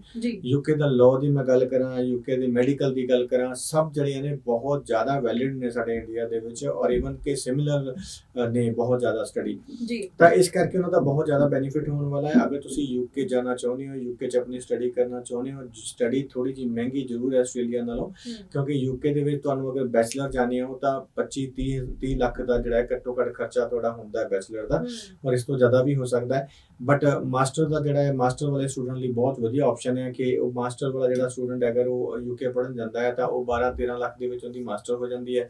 ਉਸ ਤੋਂ ਬਾਅਦ ਉਹਨੂੰ ਸਭ ਤੋਂ ਜਿਹੜਾ ਵਧੀਆ ਬੈਨੀਫਿਟ ਹੈਗਾ ਕਿ ਉਹ ਆਪਣੇ ਸਪਾਊਸ ਤੇ ਆਪਣੇ ਬੱਚੇ ਨੂੰ ਵੀ ਨਾਲ ਲੈ ਕੇ ਜਾ ਸਕਦਾ ਹੈ, ਉਹ ਸਭ ਤੋਂ ਵਧੀਆ ਚੀਜ਼ ਹੈ। ਔਰ 2 ਸਾਲ ਦਾ ਵਰਕ ਪਰਮਿਟ ਉਹਨੂੰ ਮਿਲਣਾ ਹੈ, ਔਰ 2 ਸਾਲ ਦੇ ਵਰਕ ਪਰਮਿਟ ਤੋਂ ਬਾਅਦ ਇੱਕ ਤਾਂ ਜਿਹੜਾ ਉਹਦਾ ਡਿਪੈਂਡੈਂਟ ਉਹ ਸ਼ੁਰੂ ਤੋਂ ਹੀ ਫੁੱਲ ਟਾਈਮ ਕੰਮ ਕਰੇਗਾ, ਪਰ ਉਸ ਤੋਂ ਬਾਅਦ 2 ਸਾਲ ਤੋਂ ਬਾਅਦ ਅਗਰ ਉਹਦੀ ਸੈਲਰੀ ਜਿਹੜੀ ਹੈਗੀ ਆ ਉਹਨਾਂ ਦੇ ਅਕੋਰਡਿੰਗ ਹੈਗੀ ਆ ਤਾਂ ਉਹ ਡਾਇਰੈਕਟਲੀ ਜਿਹੜਾ ਹੈ ਆਪਣੇ ਪੀਆਰ ਦੇ ਲਈ ਅਪਲਾਈ ਕਰ ਸਕਦੇ ਆ। ਜੀ ਤਾਂ ਬਿਲਕੁਲ। यूके ਇੱਕ ਫੈਮਿਲੀ ਲਈ ਜਿਹੜੇ ਆਪਣੇ ਬੱਚੇ ਨੂੰ ਨਾਲ ਲੈ ਕੇ ਜਾਣਾ, ਕਿਉਂਕਿ ਆਸਟ੍ਰੇਲੀਆ ਵੀ ਉਹਨਾਂ ਈਜ਼ੀ ਨਹੀਂ ਹੈ ਅਗਰ ਫੈਮਿਲੀ ਨਾਲ ਜਾਣਾ ਹੋਵੇ, ਜੀ ਤਾਂ यूके ਇੱਕ ਏਦਾਂ ਦਾ ਹੈ ਜਗ੍ਹਾ ਜਿੱਥੇ ਤੁਸੀਂ ਜਾ ਕੇ ਆਪਣਾ ਜਿਹੜਾ ਫਾਈਨਲ ਡੈਸਟੀਨੇਸ਼ਨ ਉਹਨੂੰ ਬਣਾ ਸਕਦੇ ਹੋ ਔਰ ਉੱਥੇ ਤੁਸੀਂ ਆਪਣਾ ਪਰਮਾਨੈਂਟ ਰਹਿਣਾ ਸ਼ੁਰੂ ਕਰ ਸਕਦੇ ਹੋ। ਜੀ ਜੀ ਜੀ ਬਿਲਕੁਲ, ਕਿਉਂਕਿ ਅਸੀਂ ਅਕਸਰ ਵੇਖਦੇ ਹਾਂ ਕਿ ਜ਼ਿਆਦਾਤਰ ਜਦੋਂ ਸਵਾਲ ਆਉਂਦੇ ਨੇ ਸਪਾਊਸ ਵੀਜ਼ਾ ਨੂੰ ਲੈ ਕੇ, ਆਪਣੇ ਬੱਚੇ ਨੂੰ ਨਾਲ ਲੈ ਕੇ ਜਾਣ ਦੀ ਗੱਲ ਆਉਂਦੀ ਹੈ ਤਾਂ ਉੱਥੇ ਹਰ ਵਾਰੀ ਸਭ ਤੋਂ ਉੱਪਰ ਯੂਕੇ ਦੀ ਗੱਲ ਆਉਂਦੀ ਹੈ। ਤੇ ਇੱਥੇ ਮੈਂ ਜ਼ਰੂਰ ਜਾਣਨਾ ਚਾਹੂੰਗੀ ਕਿ ਜਦੋਂ ਕੋਈ ਪਰਸਨ ਆਪਣੇ ਸਪਾਊਸ ਦਾ ਵੀ ਵੀਜ਼ਾ ਨਾਲ ਲਗਵਾਉਣਾ ਚਾਹੁੰਦਾ ਜਾਂ ਬੱਚੇ ਦਾ ਵੀ ਨਾਲ ਲਗਵਾਉਣਾ ਚਾਹੁੰਦਾ ਤਾਂ ਉਸਦਾ ਪ੍ਰੋਸੀਜਰ ਜਾਂ ਉਸਦਾ ਪ੍ਰੋਸੈਸਿੰਗ ਟਾਈਮ ਕਿੰਨਾ ਰਹਿੰਦਾ ਹੈ, ਕਿੰਨਾ ਪ੍ਰੋਸੀਜਰ ਹੈ ਉਸਦਾ? ਦੇਖੋ ਬਹੁਤ ਵਾਰੀ ਇਹੀ ਹੁੰਦਾ ਹੈ ਕਿ ਸਾਰੇ ਇਕੱਠੇ ਹੀ ਜਾਂਦੇ ਨੇ, ਮਤਲਬ ਵਿਦਿਨ 1 or 2 ਮੰਥ ਦੇ ਵਿੱਚ ਸਾਰਿਆਂ ਦਾ ਵੀਜ਼ਾ ਆ ਜਾਂਦਾ ਹੈ। ਓਕੇ, ਅਗਰ ਤੁਸੀਂ ਅੱਜ ਅਪਲਾਈ ਕਰਦੇ ਹੋ 28 ਦਿਨ ਪੁਰਾਣੇ ਫੰਡ ਸਭ ਦੇ ਹੋਣੇ ਚਾਹੀਦੇ ਨੇ, ਔਰ ਮੇਨ ਐਪਲੀਕੈਂਟ ਦੇ ਫੰਡ ਜਿਹੜੇ ਨੇ ਉਹ ਇਨਰਲੈਂਡ ਥੋੜੇ ਜਿਹੇ ਹੋਰ ਨੇ ਔਰ ਆਊਟਰ ਲੰਡਨ ਜਿਹੜਾ ਹੈ ਕੁਝ ਹੋਰ ਹੈ, ਕਿਉਂਕਿ ਆਊਟਰ ਲੰਡਨ 'ਚ ਤੁਹਾਨੂੰ 7250 ਦੇ ਆਸ-ਪਾਸ ਚਾਹੀਦੇ ਨੇ, ਔਰ ਸੌਰੀ 9250 ਦੇ ਆਸ-ਪਾਸ ਚਾਹੀਦੇ ਨੇ, ਔਰ ਜਿਹੜਾ ਤੁਹਾਡਾ ਹੈ ਇਨਰ ਲੰਡਨ ਉੱਥੇ ਤੁਹਾਨੂੰ ਕੋਈ 11,000 ਪਾਉਂਡ ਦੇ ਆਸ-ਪਾਸ ਚਾਹੀਦਾ ਜੀ। ਤਾਂ ਉਹ ਬੱਚੇ ਦਾ ਵੀ ਤੁਹਾਨੂੰ ਇੰਨਾ ਹੀ ਚਾਹੀਦਾ, ਬੱਚੇ ਦੇ ਵਿੱਚ ਤੁਹਾਨੂੰ ਉਹੀ 6750 ਦੇ ਕਰੀਬ ਚਾਹੀਦਾ ਹੈ, ਔਰ ਐਵੇਂ ਹੀ ਡਿਪੈਂਡੈਂਟ ਦੇ 6750 ਦੇ ਕਰੀਬ ਚਾਹੀਦਾ। ਤਾਂ ਇਹ ਸਭ ਚੀਜ਼ਾਂ ਜਿਹੜੀਆਂ ਨੇ ਉਹ ਬੜੀਆਂ ਇੰਪੋਰਟੈਂਟ ਹੈਗੀਆਂ ਨੇ ਕਿ ਤੁਹਾਡੇ ਫੰਡ ਕਿੰਨੇ ਪੁਰਾਣੇ ਨੇ, ਕਿੰਨੇ ਜੈਨੂਅਨ ਨੇ, ਕਿਉਂਕਿ ਫੰਡ ਤੇ ਤੁਹਾਡਾ ਵੀਜ਼ਾ ਆਉਣਾ ਹੈ। ਬਿਲਕੁਲ, ਅਗਰ ਫੰਡ ਜੈਨੂਅਨ ਨੇ ਤਾਂ ਤੁਹਾਡਾ ਵੀਜ਼ਾ 100% ਆਵੇਗਾ। ਸਾਡਾ ਇੱਕ ਵੀ ਇਦਾਂ ਦਾ ਸਪਾਊਸ ਨਹੀਂ ਹੈ, ਪਿਛਲੇ ਅਸੀਂ 2-3 ਇਨਟੇਕ ਤੋਂ ਰੈਗੂਲਰ ਯੂਕੇ ਦੇ ਵਿੱਚ ਸਾਡੇ ਇੰਨੀਆਂ ਫੈਮਿਲੀਜ਼ ਟਰੈਵਲ ਕੀਤੀਆਂ ਨੇ, ਤੁਸੀਂ ਸਾਡਾ ਫੇਸਬੁੱਕ ਪੇਜ ਦੇਖ ਸਕਦੇ ਹੋ ਜਿੰਦੇ ਤੇ ਇਹ ਸਾਰੀਆਂ ਫੈਮਿਲੀਜ਼ ਤੁਹਾਨੂੰ ਦਿਖ ਜਾਣਗੀਆਂ ਕਿ ਕਿਹੜੇ ਕਿੰਨੇ ਕੁ ਪਰਿਵਾਰ ਜਿਹੜੇ ਨੇ ਇੱਥੋਂ ਸ਼ਿਫਟ ਹੋਏ ਨੇ। ਤਾਂ ਇਸ ਕਰਕੇ ਜੇਕਰ ਤੁਸੀਂ ਮਾਸਟਰ ਲਈ ਜਾਣਾ ਤੇ ਇਸ ਤੋਂ ਵਧੀਆ ਮੌਕਾ ਨਹੀਂ ਹੈ, ਔਰ ਸਾਡੇ ਕੋਲ ਮਾਸਟਰ ਦੀ ਫੀਸ ਜਿਹੜੀ ਹੈ ਉਹ ਬੜੀ ਹੀ ਘੱਟ ਹੈ। ਸਾਡੇ ਕੋਲ ਮਾਸਟਰ ਦੀ ਜਿਹੜੀ ਹੈ 10-11,000 ਪਾਉਂਡ ਦੇ ਵਿੱਚ ਤੁਸੀਂ ਮਾਸਟਰ ਲੈ ਸਕਦੇ ਹੋ, ਉਹ ਵੀ ਇੰਟਰਨਸ਼ਿਪ ਦੇ ਨਾਲ। ਅਗਰ ਤੁਹਾਡੇ overall 6 not less than 5.5 band ਨੇ ਤਾਂ ਤੁਸੀਂ MBA ਲੈ ਸਕਦੇ ਹੋ, ਤੁਸੀਂ ਮੈਨੇਜਮੈਂਟ ਲੈ ਸਕਦੇ ਹੋ, ਇੰਨੀ ਘੱਟ ਫੀਸ ਦੇ ਵਿੱਚ ਤੁਸੀਂ ਪੜ੍ਹਨ ਜਾ ਸਕਦੇ ਹੋ। ਅਗਰ ਤੁਸੀਂ ਕੋਈ ਪੈਕੇਜ ਕਰਨਾ ਚਾਹੁੰਦੇ ਹੋ, ਫੀਸ ਆਫਟਰ ਵੀਜ਼ਾ ਕਰਨਾ ਚਾਹੁੰਦੇ ਹੋ ਤਾਂ ਉਹ ਵੀ ਤੁਹਾਡੇ ਲਈ ਅਵੇਲੇਬਲ ਹੋ ਜਾਏਗਾ। ਤੁਸੀਂ ਇੱਕ ਵਾਰੀ ਸਾਡੀ ਟੀਮ ਨੂੰ ਜਿਹੜਾ ਯੂਕੇ ਲਈ ਜ਼ਰੂਰ ਮਿਲੋ। ਔਰ ਯੂਕੇ ਦੇ ਵਿੱਚ ਜਿਵੇਂ ਮੈਂ ਤੁਹਾਨੂੰ ਦੱਸਿਆ ਹੈ ਕਿ ਉੱਥੇ ਕੋਈ ਵੀ ਕੰਟਰੀ ਬਹੁਤ ਬੰਦ ਹੋਈਆਂ, ਕਿ ਕੈਨੇਡਾ ਨੇ ਵੀ ਕਈ ਵਾਰੀ ਐਂਟਰੀ ਬੰਦ ਕਰਤੀ, ਆਸਟ੍ਰੇਲੀਆ ਨੇ ਵੀ ਬੰਦ ਕਰਤੀ, ਪਰ ਯੂਕੇ ਤਾਂ ਇਦਾਂ ਦਾ ਕੰਟਰੀ ਹੈ ਜਿੱਥੇ ਬਿਲਕੁਲ ਵੀ ਕੋਈ ਦਿੱਕਤ ਨਹੀਂ ਹੋਈ।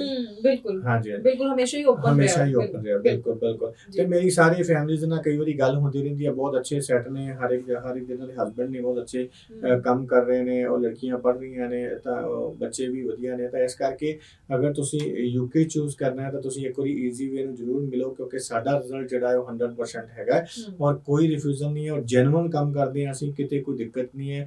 ਤੁਹਾਡੇ ਨਾਲ ਹਰ ਇੱਕ ਚੀਜ਼ ਸਾਂਝੀ ਹੁੰਦੀ ਹੈ, ਜੋ ਵੀ ਚੀਜ਼ ਸਾਡੇ ਕੋਲ ਆਫਰ ਲੈਟਰ ਹੋਵੇ, SOP ਹੋਵੇ, ਕੁਝ ਵੀ ਹੋਵੇ, ਇੱਕ ਚੀਜ਼ ਤੁਹਾਡੀਆਂ ਅੱਖਾਂ ਦੇ ਸਾਹਮਣੇ ਨਿਕਲ ਕੇ ਫਿਰ ਹੀ ਐਮਬੈਸੀ ਜਾਂਦੀ ਹੈ, ਤਾਂ ਕਿ ਤੁਹਾਡੇ ਲਈ ਵੀ ਕੋਈ ਹਿਡਨ ਨਾ ਹੋਵੇ। ਤਾਂ ਇਸ ਕਰਕੇ ਸਾਰੀ ਚੀਜ਼ਾਂ ਦੀ ਕਲੈਰਿਟੀ ਦੇ ਨਾਲ ਅਸੀਂ ਕੰਮ ਕਰਦੇ ਹਾਂ, ਬੜੀ ਇਮਾਨਦਾਰੀ ਦੇ ਨਾਲ ਕੰਮ ਕਰਦੇ ਹਾਂ। ਤੁਸੀਂ ਸਾਡਾ ਆਫਿਸ ਇੱਕ ਵਾਰੀ ਜ਼ਰੂਰ ਵਿਜ਼ਿਟ ਕਰੋ। ਜੀ ਬਿਲਕੁਲ। ਸੋ ਮੈਨੂੰ ਪੂਰੀ ਉਮੀਦ ਹੈ ਕਿ ਤੁਸੀਂ ਸਾਰੀ ਜਾਣਕਾਰੀ ਨੂੰ ਧਿਆਨ ਨਾਲ ਸੁਣ ਰਹੇ ਹੋ, ਵੇਖ ਰਹੇ ਹੋ, ਕਿਉਂਕਿ ਇਹ ਉਹ ਗੱਲਾਂ ਨੇ ਜੋ ਤੁਹਾਨੂੰ ਦੱਸਦੀਆਂ ਕਿ ਤੁਹਾਡੀ ਪ੍ਰੋਫਾਈਲ ਦੇ ਅਕੋਰਡਿੰਗਲੀ ਹੈ। ਤੁਸੀਂ ਅਗਰ ਸਪਾਊਸ ਦੇ ਨਾਲ ਜਾਣਾ, ਆਪਣੇ ਬੱਚਿਆਂ ਦੇ ਨਾਲ ਜਾਣਾ, ਕਿਉਂਕਿ ਹਰੇਕ ਪਰਸਨ ਦੀ ਪ੍ਰੋਫਾਈਲ ਡਿਫਰੈਂਟ ਹੁੰਦੀ ਹੈ ਤੇ ਅਸੀਂ ਕੋਸ਼ਿਸ਼ ਕਰਦੇ ਹਾਂ ਕਿ ਹਰ ਪ੍ਰੋਫਾਈਲ ਦੇ ਲਈ ਇੱਕ ਚੰਗੀ ਆਪਸ਼ਨ ਇਸ ਸ਼ੋਅ ਦੇ ਵਿੱਚ ਅਸੀਂ ਡਿਸਕਸ ਕਰੀਏ। ਸੋ ਅਸੀਂ ਜਿੱਥੇ ਆਸਟ੍ਰੇਲੀਆ ਦੀ ਗੱਲ ਕੀਤੀ ਹੈ, ਪਹਿਲਾਂ ਯੂਕੇ ਦੀ ਵੀ ਗੱਲ ਕੀਤੀ ਹੈ, ਅੱਗੋਂ ਅਸੀਂ ਹੋਰ ਯੂਰਪ ਬਾਰੇ ਵੀ ਜਾਣਨਾ ਚਾਹਾਂਗੇ, ਕਿਉਂਕਿ ਕਈ ਸਵਾਲ ਸਾਡੇ ਕੋਲ ਜਿਵੇਂ ਸਵਾਲ ਪਹੁੰਚਦੇ ਰਹਿੰਦੇ ਨੇ, ਅਸੀਂ ਉਸੇ ਤਰੀਕੇ ਨਾਲ ਵੀਜ਼ਾ ਐਕਸਪਰਟਸ ਨੂੰ ਬੁਲਾਉਂਦੇ ਹਾਂ ਔਰ ਉਹ ਸਵਾਲ ਉਹਨਾਂ ਦੀ ਜ਼ੁਬਾਨੀ ਹੀ ਮਾਹਿਰ ਸਲਾਹ ਤੁਹਾਡੇ ਤੱਕ ਪਹੁੰਚਾਉਂਦੇ ਹਾਂ ਤਾਂ ਕਿ ਤੁਸੀਂ ਸਹੀ ਫੈਸਲਾ ਆਪਣੀ ਜ਼ਿੰਦਗੀ ਦਾ ਲੈ ਸਕੋ। ਯੂਰਪ ਬਾਰੇ ਅਗਰ ਆਪਾਂ ਗੱਲ ਕਰੀਏ ਤਾਂ ਕਿਸ ਤਰ੍ਹਾਂ ਦੀ ਪ੍ਰੋਫਾਈਲਸ ਨੂੰ ਆਪਾਂ ਕਹਿ ਸਕਦੇ ਹਾਂ ਕਿ ਉਹਨਾਂ ਨੂੰ ਯੂਰਪ ਲਈ ਅਪਲਾਈ ਕਰ ਲੈਣਾ ਚਾਹੀਦਾ? ਦੇਖੋ, ਪਹਿਲਾਂ ਤਾਂ ਮੈਂ ਯੂਰਪ ਦੀ ਅਗਰ ਗੱਲ ਕਰੀਏ ਤਾਂ ਯੂਰਪ ਦੇ ਵਿੱਚ ਕੁਝ ਕੰਟਰੀਜ਼ ਇਦਾਂ ਦੀਆਂ ਹੈਗੀਆਂ ਨੇ ਜਿੱਥੇ ਵੀਜ਼ਾ ਰੇਸ਼ੋ ਇਸ ਟਾਈਮ ਬਹੁਤ ਅੱਛੀ ਹੈ। ਠੀਕ ਹੈ। ਜਿੰਦੇ ਚ ਮੈਂ ਗੱਲ ਕਰਾਂ ਤਾਂ ਗ੍ਰੀਸ ਦਾ ਵੀਜ਼ਾ ਜਿਹੜਾ ਹੈ ਉਹ ਤਕਰੀਬਨ 90% ਆ ਰਿਹਾ। ਅਗਰ ਜਰਮਨੀ ਦੀ ਗੱਲ ਕਰਾਂ ਤਾਂ that is also equal to 90%। ਔਰ ਅਗਰ ਤੁਸੀਂ ਗੱਲ ਕਰੋ ਕੁਛ ਨਾਰਵੇ ਹੈ, ਸਵੀਡਨ ਹੈ ਔਰ ਹਾਲੈਂਡ ਹੈ, ਇਹਨਾਂ ਸਭ ਦਾ ਵੀਜ਼ਾ ਵੀ ਜਿਹੜਾ ਹੈ ਬਹੁਤ ਅੱਛਾ ਆ ਰਿਹਾ। ਮੈਂ ਹਜੇ ਬਾਕੀ ਕੰਟਰੀਆਂ ਦੇਖੋ ਸਾਡੇ ਕੋਲ ਬਹੁਤ ਸਾਰੀਆਂ ਕੰਟਰੀਜ਼ ਨੇ, ਹਰ ਇੱਕ ਤੁਸੀਂ ਫਰਾਂਸ ਜਾਣਾ ਕਿਤੇ ਵੀ ਜਾਣਾ ਉਹ ਸਾਰੀਆਂ ਕੰਟਰੀਜ਼ ਤੁਹਾਨੂੰ ਅਸੀਂ ਆਪਸ਼ਨ ਦੇ ਸਕਦੇ ਹਾਂ। ਪਰ ਮੈਂ ਅੱਜ ਇੱਥੇ ਗੱਲ ਸਿਰਫ ਉਹੀ ਕੰਟਰੀਜ਼ ਦੀ ਕਰ ਰਿਹਾ ਜਿਨ੍ਹਾਂ ਦਾ ਰਿਜ਼ਲਟ ਬਹੁਤ ਅੱਛਾ ਹੈ ਔਰ 100% ਪੋਜ਼ਿਟਿਵ ਰਿਜ਼ਲਟ ਹੈਗਾ ਜੀ। ਅਗਰ ਤੁਹਾਡੇ 6 band note less than 5.5 band ਹੈਗੇ ਨੇ ਔਰ ਤੁਸੀਂ ਸਟੱਡੀ ਕਰਨ ਯੂਰਪ ਜਾਣਾ ਚਾਹੁੰਦੇ ਹੋ ਤਾਂ ਉਹਦੇ 'ਚ ਮੈਂ ਤੁਹਾਨੂੰ ਦੱਸਣਾ ਚਾਹਾਂਗਾ ਕਿ ਸਾਡੇ ਕੋਲ ਗ੍ਰੀਸ ਆਪਸ਼ਨ ਹੈਗੀ ਹੈ, ਸਾਡੇ ਕੋਲ ਜਰਮਨੀ ਆਪਸ਼ਨ ਹੈਗੀ, ਕਿਉਂਕਿ ਜਰਮਨੀ ਦੇ ਵਿੱਚ ਜਿਹੜਾ ਰਿਜ਼ਲਟ 100% ਹੈ, ਕੋਈ ਦਿੱਕਤ ਨਹੀਂ ਹੈ ਜਰਮਨੀ ਦੇ ਵਿੱਚ। ਔਰ ਜਰਮਨੀ ਦੇ ਵਿੱਚ ਕੀ ਹੁੰਦਾ ਹੈ ਕਿ ਤੁਸੀਂ ਸਿਰਫ 6 ਬੈਂਡ ਹੋਣੇ ਚਾਹੀਦੇ, ਨੋ ਲੈਸ ਦੈਨ 5.5 ਬੈਂਡ। ਔਰ ਮਾਸਟਰ ਦੇ ਲਈ ਜਰਮਨੀ ਇਸ ਟਾਈਮ ਓਪਨ ਹੈ, ਮਾਸਟਰ ਅਪਲਾਈ ਕਰਦੇ ਹੋ ਤਾਂ ਤੁਹਾਡਾ ਵੀਜ਼ਾ 110% ਆਉਂਦਾ ਹੈ। ਸਿਰਫ ਉਹਦੇ 'ਚ ਬਲੌਕ ਅਕਾਊਂਟ ਦਾ ਤੁਹਾਨੂੰ ਕੋਈ 11,000 ਜਿਹੜਾ ਯੂਰੋ ਹੈਗਾ ਉਹ ਤੁਹਾਨੂੰ ਰੱਖਣਾ ਪੈਂਦਾ ਹੈ ਔਰ 2,000 ਫੀਸ ਜਿਹੜੀ ਹੈ ਤੁਹਾਨੂੰ ਪਹਿਲਾਂ ਭਰਨੀ ਪੈਗੀ। ਤੇ ਇਟ ਮੀਨਸ ਕੋਈ ਜ਼ਿਆਦਾ ਖਰਚਾ ਨਹੀਂ ਹੈ। ਜਿਹੜਾ 11,000 ਹੈਗਾ ਉਹਦੇ 'ਚ ਤੁਸੀਂ ਕਢਵਾ ਕੇ ਬਾਅਦ ਵਿੱਚ ਆਪਣੀ ਫੀਸ ਭੇਜ ਸਕਦੇ ਹੋ ਹਰ ਮਹੀਨੇ, ਉੱਤੇ ਪੇਗਾ ਇੰਸਟਾਲਮੈਂਟ ਹੋ ਜਾਂਦੀ ਹੈ ਕਾਲਜ ਵੱਲੋਂ। ਤਾਂ ਇਹ ਸਾਰੀਆਂ ਆਪਸ਼ਨਸ ਜਿਹੜੀਆਂ ਹੈਗੀਆਂ ਨੇ। ਗ੍ਰੀਸ ਦਾ ਰਿਜ਼ਲਟ ਬਹੁਤ ਅੱਛਾ ਹੈ। ਗ੍ਰੀਸ ਦੀ ਜਿਹੜੀ ਫੀਸ ਹੈਗੀ ਹੈ ਸਿਰਫ ਹੀ 3,000 ਹੈਗੀ ਹੈ, 6 ਮੰਥ ਦੀ ਜਿਹੜੀ ਹੈ ਸਿਰਫ 3,000 ਯੂਰੋ। ਔਰ ਕੋਈ ਬਲੌਕ ਅਕਾਊਂਟ ਨਹੀਂ ਹੈ, ਸਿਰਫ ਸਾਨੂੰ 8 ਤੋਂ 9 ਲੱਖ ਰੁਪਇਆ ਤੁਹਾਡੇ ਅਕਾਊਂਟ 'ਚ ਭਰਾਉਣਾ ਚਾਹੀਦਾ ਹੈ। ਔਰ ਤੁਸੀਂ ਵਿਦ ਔਰ ਵਿਦਾਊਟ ਆਇਲਸ ਅਪਲਾਈ ਕਰ ਸਕਦੇ ਹੋ। ਅਗਰ ਵਿਦ ਆਇਲਸ ਹੋ ਤਾਂ 6 ਬੈਂਡ ਤੇ ਨੋਟ ਲੈਸ ਦੈਨ 5.5 ਔਰ ਵਿਦਾਊਟ ਆਇਲਸ ਹੋ ਤਾਂ ਤੁਹਾਡੇ 65% ਇੰਗਲਿਸ਼ ਵਿੱਚ ਹੋਣੀ ਚਾਹੀਦੀ ਹੈ। ਤੁਹਾਡੀ ਇੱਕ ਇੰਟਰਵਿਊ ਹੋਏਗੀ ਔਰ ਤੁਹਾਡੀ MOI ਲੈਟਰ ਚਾਹੀਦੀ ਹੈ। ਤੁਸੀਂ ਵਿਦਾਊਟ ਆਇਲਸ ਵੀ ਇੱਥੇ ਅਪਲਾਈ ਕਰ ਸਕਦੇ ਹੋ। 2-3 ਸਾਲ ਦਾ ਗੈਪ ਵੀ ਇੱਥੇ ਮਨਜ਼ੂਰ ਹੈਗਾ ਹੈ। ਔਰ ਤੁਸੀਂ ਗ੍ਰੀਸ ਵਿੱਚ ਆਪਣਾ ਜਿਹੜਾ ਹੈ ਟਰੈਵਲ ਕਰ ਸਕਦੇ ਹੋ। ਉੱਥੇ ਤੁਹਾਨੂੰ 1 ਸਾਲ ਉੱਥੇ ਪੜ੍ਹਨਾ ਪਏਗਾ ਔਰ 1 ਸਾਲ ਤੋਂ ਬਾਅਦ ਜਿਹੜਾ ਹੈ ਤੁਹਾਨੂੰ ਗ੍ਰੀਸ ਵਿੱਚੋਂ ਸ਼ਿਫਟ ਹੋ ਜਾਓਗੇ ਜਰਮਨੀ। ਠੀਕ ਹੈ। ਕਿਉਂਕਿ ਜਿਹੜੇ ਕਾਲਜ ਨੂੰ ਅਸੀਂ ਪ੍ਰਮੋਟ ਕਰ ਰਹੇ ਹਾਂ ਉਹ ਗ੍ਰੀਸ ਟੂ ਜਰਮਨੀ ਉਹਦਾ ਪਾਥਵੇ ਹੈਗਾ ਹੈ ਔਰ ਵਿਦਿਨ 8 ਮੰਥ ਜਿਹੜਾ ਹੈਗਾ, ਮਤਲਬ ਜਦੋਂ ਤੁਸੀਂ 9 ਮੰਥ ਸਟੱਡੀ ਕਰਨ ਜਾਓਗੇ ਤਾਂ ਦੈਨ ਤੁਸੀਂ ਉੱਥੋਂ ਅਪਲਾਈ ਕਰੋਗੇ ਔਰ ਉਸੇ ਸਾਲ 'ਚ ਹੀ ਤੁਸੀਂ ਜਿਹੜਾ ਸ਼ਿਫਟ ਹੋ ਜਾਓਗੇ। ਠੀਕ ਹੈ। ਤਾਂ ਇਹ ਬਹੁਤ ਹੀ ਘੱਟ ਪੈਸੇ 'ਚ ਪੜ੍ਹਨ ਦਾ ਮੈਂ ਕਹਾਂਗਾ ਕਿ ਬਹੁਤ ਵਧੀਆ ਜ਼ਰੀਆ ਹੈਗਾ। ਅਗਰ ਮੈਂ ਉਹਨਾਂ ਦੀ ਗੱਲ ਕਰਾਂ ਜਿਹੜੇ ਸਪਾਊਸ ਨੇ, ਇਟ ਮੀਨਸ ਕਿ ਜਿਨ੍ਹਾਂ ਨੇ ਸਪਾਊਸ ਨਾਲ ਯੂਰਪ 'ਚ ਪੜ੍ਹਨ ਜਾਣਾ ਹੈ, ਕਿਉਂਕਿ ਦੇਖੋ ਅਸੀਂ UK ਦੀ ਗੱਲ ਕਰਦੇ ਹਾਂ ਸਪਾਊਸ ਲਈ, ਅਸੀਂ ਆਸਟ੍ਰੇਲੀਆ ਦੀ ਗੱਲ ਕਰਦੇ ਹਾਂ, ਅਸੀਂ ਕੈਨੇਡਾ ਦੀ ਗੱਲ ਕਰਦੇ ਹਾਂ। ਪਰ ਅਗਰ ਇਨਕਮ ਵਾਈਜ਼ ਮੈਂ ਗੱਲ ਕਰਾਂ ਜਿਹੜੀ ਬੈਸਟ ਇਨਕਮ ਜਿਹੜੀ ਹੈਗੀ ਹੈ, ਜਿਵੇਂ ਅਸੀਂ ਨਾਰਵੇ ਦੀ ਗੱਲ ਕਰਦੇ ਹਾਂ, ਅਸੀਂ ਸਵੀਡਨ ਦੀ ਗੱਲ ਕਰਦੇ ਹਾਂ, ਅਸੀਂ ਹਾਲੈਂਡ ਦੀ ਗੱਲ ਕਰਦੇ ਹਾਂ, ਇੱਥੇ ਤੁਹਾਨੂੰ ਮਾਸਟਰ ਦੇ ਲਈ 6.5 ਨੋ ਲੈਸ ਦੈਨ 6 ਔਰ ਬੈਚਲਰ ਲਈ 6 ਨੋ ਲੈਸ ਦੈਨ 5.5 ਦੀ ਡਿਮਾਂਡ ਹੈਗੀ ਆ ਔਰ 12-13,000 ਯੂਰੋ ਦੇ ਕਰੀਬ ਤੁਹਾਡੀ ਫੀਸ ਹੋਏਗੀ ਔਰ ਤੁਹਾਨੂੰ ਕੋਈ ਜਿਹੜਾ ਹੈ 7-8 ਲੱਖ ਰੁਪਇਆ ਪਰ ਪਰਸਨ ਸ਼ੋ ਕਰਨਾ ਪਏਗਾ ਔਰ ਤੁਸੀਂ ਆਪਣੇ ਡਿਪੈਂਡੈਂਟ ਦੇ ਨਾਲ, ਆਪਣੇ ਬੱਚੇ ਦੇ ਨਾਲ ਇਕੱਠਾ ਟਰੈਵਲ ਕਰ ਸਕਦੇ ਹੋ ਔਰ ਉੱਥੇ ਤੁਹਾਨੂੰ ਜਿਹੜਾ ਹੈ ਸਟੱਡੀ ਜਿਹੜੀ ਹੈਗੀ ਆ ਉੱਥੇ ਇੰਨੀ ਮੁਸ਼ਕਿਲ ਨਹੀਂ ਹੈ ਔਰ ਫੁੱਲ ਟਾਈਮ ਵਰਕ ਹੈਗਾ ਸਭ ਦੇ ਲਈ। ਠੀਕ ਹੈ। ਮੈਂ ਤੁਹਾਨੂੰ ਦੱਸਣਾ ਚਾਹਾਂਗਾ ਕਿ ਇੱਥੇ ਕੰਮ ਦੇ ਬਹੁਤ ਸਾਰੀਆਂ ਆਪਸ਼ਨਸ ਹੈਗੀਆਂ ਨੇ, ਮਤਲਬ ਜਾਂਦੇ ਹੀ ਕੰਮ ਮਿਲਦਾ ਹੈ ਕਿਉਂਕਿ ਆਪਾਂ ਬਹੁਤ ਘੱਟ ਲੋਕ ਗਏ ਹੋਏ ਨੇ। ਓਵਰਆਲ ਉਂਝ ਵੀ ਦੇਖੀਏ ਹਰੇਕ ਦਾ ਮਕਸਦ ਇਹ ਹੁੰਦਾ ਘੱਟ ਖਰਚੇ ਵਿੱਚ ਜਾਈਏ ਔਰ ਕੰਮ ਦੀ ਅੱਛੀ ਆਪਸ਼ਨ ਹੋਵੇ, ਅਸੀਂ ਅੱਛੀ ਕਮਾਈ ਕਰੀਏ। ਬਿਲਕੁਲ। ਹਾਂ, ਕਿਉਂਕਿ ਸਾਨੂੰ ਐਕਚੁਅਲੀ ਅਸੀਂ ਇਹੀ ਸਿੱਖਿਆ ਹੋਇਆ ਕਿ ਵੀ ਜੇ 6 ਬੈਂਡ ਨੇ ਪੰਜਾਬ ਹਰਿਆਣਾ ਦੇ ਵਿੱਚ ਤਾਂ ਜਾਂ ਆਸਟ੍ਰੇਲੀਆ ਜਾਣਾ ਜਾਂ ਕੈਨੇਡਾ ਜਾਣਾ, ਹੋਰ ਕਿਤੇ ਜਾਣਾ ਨਹੀਂ ਹੈ। ਪਰ ਐਕਚੁਅਲ ਦੇ ਵਿੱਚ ਉੱਥੇ ਓਪਰਚੁਨਿਟੀਜ਼ ਉਨੀਆਂ ਨਹੀਂ ਹੈ ਜਾਂ ਉਨੀਆਂ ਘੱਟ ਨੇ, ਮਤਲਬ ਠੀਕ ਹੈ ਸਟਰਗਲ ਸਾਨੂੰ ਕਰਨਾ ਪੈਂਦਾ ਹੈ। ਬਟ ਜੇਕਰ ਤੁਸੀਂ ਇਹਨਾਂ ਕੰਟਰੀਜ਼ ਦੀ ਗੱਲ ਕਰੋ ਤਾਂ ਬਹੁਤ ਅੱਛੀਆਂ ਓਪਰਚੁਨਿਟੀਜ਼ ਨੇ, ਤੁਸੀਂ ਡਬਲ ਟਾਈਮ ਕਮਾ ਸਕਦੇ ਹੋ ਇਹਨਾਂ ਕੰਟਰੀਜ਼ ਨਾਲੋਂ। ਤਾਂ ਇਸ ਕਰਕੇ ਜਿਹੜੇ ਨਹੀਂ ਗਏ ਉੱਥੇ ਉਹਨਾਂ ਨੇ ਕਦੇ ਸੁਣਿਆ ਨਹੀਂ ਜਾਂ ਉਹਨਾਂ ਨੇ ਇਸ ਬਾਰੇ ਪੜ੍ਹਿਆ ਨਹੀਂ, ਇਸ ਵਜ੍ਹਾ ਕਰਕੇ ਉਹਨਾਂ 'ਚ ਕਨਫਿਊਜ਼ਨ ਆ ਦਿਮਾਗ ਦੇ ਵਿੱਚ ਕਿ ਨਹੀਂ ਜੀ ਸਾਨੂੰ ਕੈਨੇਡਾ ਹੀ ਜਾਣਾ, ਅਸੀਂ ਆਸਟ੍ਰੇਲੀਆ ਹੀ ਜਾਣਾ ਜਾਂ ਕਿਸੇ। ਤੇ ਇਹਨਾਂ ਕੰਟਰੀਜ਼ ਦੇ ਵਿੱਚ ਯੂਰਪ 'ਚ ਤੁਸੀਂ ਜਾ ਕੇ ਦੇਖੋ ਉਹਨਾਂ ਦਾ ਕਲਚਰ ਬਹੁਤ ਵਧੀਆ ਹੈ, ਬਹੁਤ ਰਿਲੈਕਸਡ ਉਹ ਕੰਮ ਕਰਦੇ ਨੇ, ਬਹੁਤ ਤਰੀਕੇ ਨਾਲ ਉਹ ਰਹਿੰਦੇ ਨੇ ਔਰ ਉੱਥੇ ਲੋਕ ਇੰਜੋਏ ਕਰਦੇ ਨੇ ਲਾਈਫ ਨੂੰ। ਤਾਂ ਇਸ ਕਰਕੇ ਇਹੋ ਜਿਹੇ ਕੰਟਰੀਜ਼ ਦੇ ਵਿੱਚ ਰਹਿ ਕੇ ਜਿਹੜਾ ਹੈ ਤੁਸੀਂ ਆਪਣੀ ਜ਼ਿੰਦਗੀ ਨੂੰ ਜਿਹੜਾ ਹੈ ਬਹੁਤ ਹੀ ਖੁਸ਼ਨੁਮਾ ਬਣਾ ਸਕਦੇ ਹੋ। ਅਗਰ ਤੁਸੀਂ ਉੱਥੇ ਸਟੱਡੀ ਲਈ ਜਾਂਦੇ ਹੋ, ਆਪਣੀ ਫੈਮਿਲੀ ਨਾਲ ਉੱਥੇ ਪੱਕੇ ਹੋ ਸਕਦੇ ਹੋ। ਕੱਲ ਨੂੰ ਤੁਸੀਂ ਕਿਸੇ ਵੀ ਕੰਟਰੀ 'ਚ ਬਿਨਾਂ ਵੀਜ਼ਾ ਤੋਂ ਟਰੈਵਲ ਕਰ ਸਕਦੇ ਹੋ। ਬੇਸ਼ੱਕ ਤੁਸੀਂ ਕੱਲ ਨੂੰ ਤੁਹਾਡਾ ਮੂਡ ਬਣਦਾ ਕੈਨੇਡਾ ਜਾਣਾ, ਆਸਟ੍ਰੇਲੀਆ ਜਾਣਾ, ਤਾਂ ਇਹ ਕੰਟਰੀਜ਼ ਇਹੋ ਜਿਹੀਆਂ ਨੇ ਜਿਹੜੀਆਂ ਬਹੁਤ ਹੀ ਅੱਛੀ ਰੈਂਕਿੰਗ ਦੇ ਵਿੱਚ ਨੇ, ਵਰਲਡ ਰੈਂਕਿੰਗ ਦੇ ਵਿੱਚ, ਜਿਸ ਕਰਕੇ ਉਹਨਾਂ ਨੂੰ ਕਿਤੇ ਵੀ ਵੀਜ਼ਾ ਲੈਣ ਦੀ ਲੋੜ ਨਹੀਂ ਪੈਂਦੀ ਅਗਰ ਪੀਆਰ ਹੋ ਜਾਂਦਾ। ਜੀ। ਤਾਂ ਇਸ ਕਰਕੇ ਅਗਰ ਤੁਸੀਂ ਵੀ, ਤੁਹਾਡਾ ਵੀ ਸੁਪਨਾ ਪੜ੍ਹਨ ਦਾ ਯੂਰਪ ਵਿੱਚ ਹੈਗਾ, ਤੁਸੀਂ ਯੂਰਪ ਵਿੱਚ ਪੜ੍ਹ ਸਕਦੇ ਹੋ। ਇਹ ਹੈਗੀਆਂ ਸੀ ਜਿਹੜੀਆਂ ਪੌਸ਼ ਕੰਟਰੀਜ਼ ਮੈਂ ਕਹਾਂਗਾ, ਜਿਹੜੀਆਂ ਬਹੁਤ ਬੈਸਟ ਕੰਟਰੀਜ਼ ਨੇ ਪੜ੍ਹਨ ਦੇ ਲਈ। ਉਸ ਤੋਂ ਇਲਾਵਾ ਵੀ ਅਸੀਂ ਪ੍ਰਮੋਟ ਕਰਦੇ ਹਾਂ, ਜਿਵੇਂ ਪੋਲੈਂਡ ਹੈਗਾ, ਪੋਲੈਂਡ ਪ੍ਰਮੋਟ ਕਰਦੇ ਹਾਂ। ਔਰ ਪੋਲੈਂਡ ਦੇ ਵਿੱਚ ਕੀ ਹੈਗਾ ਕਿ ਪੋਲੈਂਡ ਦੇ ਵਿੱਚ ਤੁਹਾਡੀ ਫੀਸ ਬਹੁਤ ਘੱਟ ਹੈ, ਕੋਈ 2.5 ਲੱਖ ਰੁਪਏ ਫੀਸ ਹੈ। ਤੁਸੀਂ ਪੋਲੈਂਡ ਦੇ ਵਿੱਚ ਵੀ ਅਪਲਾਈ ਕਰ ਸਕਦੇ ਹੋ। ਪਰ ਥੋੜੀ ਜਿਹੀ ਵੀਜ਼ਾ ਜਿਹੜੇ ਉਹ 60-70% ਹੀ ਆ ਰਹੇ ਨੇ ਕਿਉਂਕਿ ਉੱਥੇ ਪ੍ਰੋਪਰ ਇੰਟਰਵਿਊ ਹੈਗੀ ਹੈ ਓਕੇ ਔਰ ਇੰਟਰਵਿਊ ਤੋਂ ਬਾਅਦ ਹੀ ਤੁਸੀਂ ਪੋਲੈਂਡ ਦੇ ਵਿੱਚ ਜਿਹੜਾ ਕਲੀਅਰ ਹੋਵੋਗੇ ਤਾਂ ਹੀ ਜਾ ਸਕਦੇ ਹੋ, ਥੋੜੀ ਜਿਹੀ ਰੇਸ਼ੋ ਘੱਟ ਹੈਗੀ ਹੈ। ਜੀ ਜੀ ਇਸ ਤੋਂ ਇਲਾਵਾ ਹੋਰ ਵੀ ਹੰਗਰੀ ਹੈਗੀ ਹੈ, ਹੋਰ ਬਹੁਤ ਸਾਰੀਆਂ ਕੰਟਰੀਜ਼ ਨੇ ਜਿਹੜੀਆਂ ਅਸੀਂ ਪ੍ਰਮੋਟ ਕਰ ਰਹੇ ਹਾਂ, ਸਭ ਦੇ ਇੰਸਟੀਚਿਊਟ ਹੈਗੇ ਨੇ, ਬਟ ਥੋੜਾ ਜਿਹਾ ਰਿਜ਼ਲਟ ਨੂੰ ਲੈ ਕੇ ਜ਼ਰੂਰ ਫਿਕਰਮੰਦੀ ਹੈਗੀ ਆ। ਅਗਰ ਤੁਸੀਂ ਜਾਣਾ ਹੀ ਆ ਤਾਂ ਇਹ ਜ਼ਰੂਰ ਸੋਚ ਕੇ ਚੱਲੋ ਕਿ ਤੁਹਾਡੀ ਇੰਗਲਿਸ਼ ਬਹੁਤ ਅੱਛੀ ਹੋਣੀ ਯੂਰਪ 'ਚ ਚਾਹੀਦੀ ਹੈ, ਕਿਉਂਕਿ ਇੰਗਲਿਸ਼ ਤੇ ਬੋਲਣੀ ਜ਼ਰੂਰ ਆਉਣੀ ਚਾਹੀਦੀ ਹੈ। ਅਗਰ ਤੁਸੀਂ ਸਪੀਕਿੰਗ ਦੀਆਂ ਕਲਾਸਾਂ ਲੈ ਲਓ, ਤੁਸੀਂ ਆਇਲਟਸ ਕਰ ਸਕਦੇ ਹੋ ਤਾਂ ਬੈਟਰ ਹੈ, ਅਦਰਵਾਈਜ਼ ਸਪੀਕਿੰਗ ਦੀਆਂ ਕਲਾਸਾਂ ਜ਼ਰੂਰ ਲਓ। ਤੁਸੀਂ ਘੱਟੋ ਘੱਟ 1.5 ਮਹੀਨਾ ਜਿਹੜਾ ਸਪੀਕਿੰਗ ਦੀਆਂ ਕਲਾਸਾਂ ਕੰਟੀਨਿਊ ਰੱਖੋ ਤਾਂ ਕਿ ਤੁਹਾਡਾ ਜਦੋਂ ਇੰਟਰਵਿਊ ਹੋਣਾ ਹੈ ਤਾਂ ਇੰਟਰਵਿਊ ਜਿਹੜਾ ਫਾਈਨਲ ਸਾਡਾ ਨਿਕਲ ਜਾਵੇ, ਕੋਈ ਦਿੱਕਤ ਨਾ ਹੋਵੇ। ਬਿਲਕੁਲ। ਵੈਸੇ ਵੀ ਅਸੀਂ ਹਰ ਵਾਰੀ ਸ਼ੋਅ ਵਿੱਚ ਇਹ ਗੱਲ ਤਾਂ ਜ਼ਰੂਰ ਸਟੂਡੈਂਟਸ ਨੂੰ ਕਹਿਣਾ ਹੀ ਚਾਹੁੰਦੇ ਆ ਕਿ ਜਦ ਤੁਸੀਂ ਸੋਚ ਹੀ ਲਿਆ ਕਿ ਅਸੀਂ ਦੂਸਰੀ ਕੰਟਰੀ ਵਿੱਚ ਜਾਣਾ ਹੈ ਤਾਂ ਕਮਿਊਨੀਕੇਸ਼ਨ ਜਿਸ ਲੈਂਗੁਏਜ ਵਿੱਚ ਹੋਣਾ ਹੈ ਉਸ ਤੋਂ ਤਾਂ ਸਾਨੂੰ ਭੱਜਣਾ ਹੀ ਨਹੀਂ ਚਾਹੀਦਾ। ਸੋ ਇੰਗਲਿਸ਼ ਮਸਟ ਹੋ ਜਾਂਦੀ ਹੈ। ਸੋ ਤੁਹਾਨੂੰ ਪਹਿਲੇ ਦਿਨ ਤੋਂ ਹੀ ਆਪਣੀ ਜੋ ਹੈ ਇੰਗਲਿਸ਼ ਦੀ ਤਿਆਰੀ ਪ੍ਰੋਪਰ ਕਰ ਲੈਣੀ ਚਾਹੀਦੀ ਹੈ। ਸੋ ਭੱਜਣਾ ਨਹੀਂ ਚਾਹੀਦਾ। ਇੰਟਰਵਿਊ ਹੋਵੇ ਜਾਂ ਆਇਲਸ ਹੋਵੇ ਜਾਂ ਕੋਈ ਵੀ ਤੁਸੀਂ ਇੰਗਲਿਸ਼ ਟੈਸਟ ਦਿੰਦੇ ਹੋ ਤਾਂ ਤੁਹਾਨੂੰ ਉਸਦੀ ਪੂਰੀ ਤਿਆਰੀ ਦੇ ਨਾਲ ਅੱਗੇ ਵਧਣਾ ਜ਼ਰੂਰ ਚਾਹੀਦਾ ਹੈ, ਕਿਉਂਕਿ ਅਗਰ ਤੁਸੀਂ ਸਟੱਡੀ ਵੀਜ਼ਾ ਜਾਂ ਕੋਈ ਵੀ ਵੀਜ਼ਾ ਲਗਵਾ ਕੇ ਦੂਜੀ ਕੰਟਰੀ ਜਾਂਦੇ ਹੋ ਤਾਂ ਕਮਿਊਨੀਕੇਟ ਤਾਂ ਤੁਹਾਨੂੰ ਕਰਨਾ ਹੀ ਪਏਗਾ, ਗੱਲਬਾਤ ਕਰਨੀ, ਕੰਮ ਕਰਨਾ ਹੈ, ਤਾਂ ਉਹ ਸਭ ਦੇ ਲਈ ਬਹੁਤ ਜ਼ਰੂਰੀ ਹੈ।